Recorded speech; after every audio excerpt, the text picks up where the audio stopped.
Бүтээлч өрх. Сайн байцгаана уу та бүхэнд энэ өдрийн мэнд хүргэе. За Хүсгэл аймгийн засаг даргын 2025-аас 2028 онд хэрэгжүүлэх бүтээл хүсгэлжүүд үйл ажиллагааны хүрээнд 1200 өрхийн хөгжлийн төвшинг ахиулах зорилт туссан. За бүтээлч өрх арга хэмжээнд 2025 онд мөрөн сумын 300 өрхийг сонгоод 35 цогц арга хэмжээг хэрэгжүүлж 4700 гаруй үйлчлэгийг үзүүлэн ажиллаа. Тус арга хэмжээнд хамрагдсан өрхийн үйлдвэрлэл эрхлэгчдийн маань төлөөлөл 4-р багийн иргэн Баярмаа хичээндээ хүрэлцэн ирсэн байна. За Баярмаа хичээний сонс тэтгэлийг сонсцгоё. Байцгаана уу. Бүгдэнд нь энэ өдрийн мэнд хүргэе. Би хуваарь хөдөлмөр эрхлэгч 4-р багийн иргэн Баярмаа гэж хүн байна. Энэ хөтөлбөрт хамрагдсанаар одоо ингээд дутагдж байсан хэрэгсийн машинтай боллоо. Одоо хөдөлмөрийн бүтээмж хэр нэмэгдүүлж байна?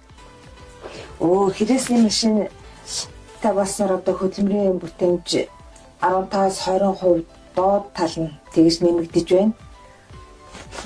Тэгээд бас одоо энэ дээр нэг ажилчин нэмж авч ажиллаж цалинжуулж байгаа. Энэ маань болохоор бас одоо нэг айлын өрх айлын амьдрал аж ахуй нэмрүүлж гин гэж боддгийн би. Бүтээлч өрх арга хэмжээ маань 35 цогц арга хэмжээг эрүүл мэнд, боловсрал, амьдрах ухаан, хөдөлмөр эрхлэлт зэрэг чиглэлүүдээр ингээд хэрэгжүүлсэн байгаа. Тэгэхээр та бусад үйлчлэгээнүүдтэй хэр хамрагдсан бэ? Бусад үйлчлэгээнүүдтэй ер нь явагдаж байгаа эрүүл мэндийн бүх үйлчлэгээнд хамрагдсан, тэр нөгөө сургууль үйлчлэгээнд бүгдэнд нь хамрагдсан.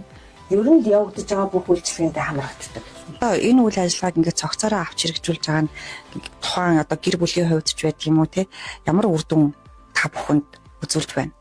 Энэ цогц арга хэмжээ авж байгаа энэ явдал бол ер нь гэр бүлийн хүмүүс, ер нь нийт хүмүүст цаг завыг хэмнэх ер нь маш их үр дүнтэй үйл ажиллагаа гэж бодож байгаа. 4 жилийн туршид бид нар 1200 өрхийн хөгжлийн төвшинг ахиулахын зорилтыг дэвшүүлэн ажиллаж байгаа. Бүтээлч өрх хөтөлбөрт хамрагдаж байгаа.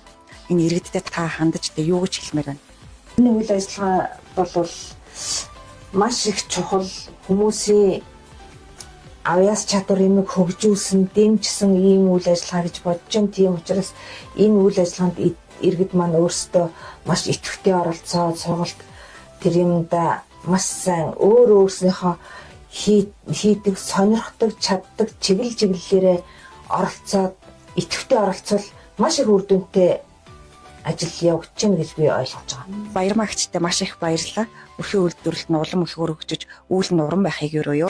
Та бүхэндээ маш их баярлалаа. Ерөөл Батар шгэ.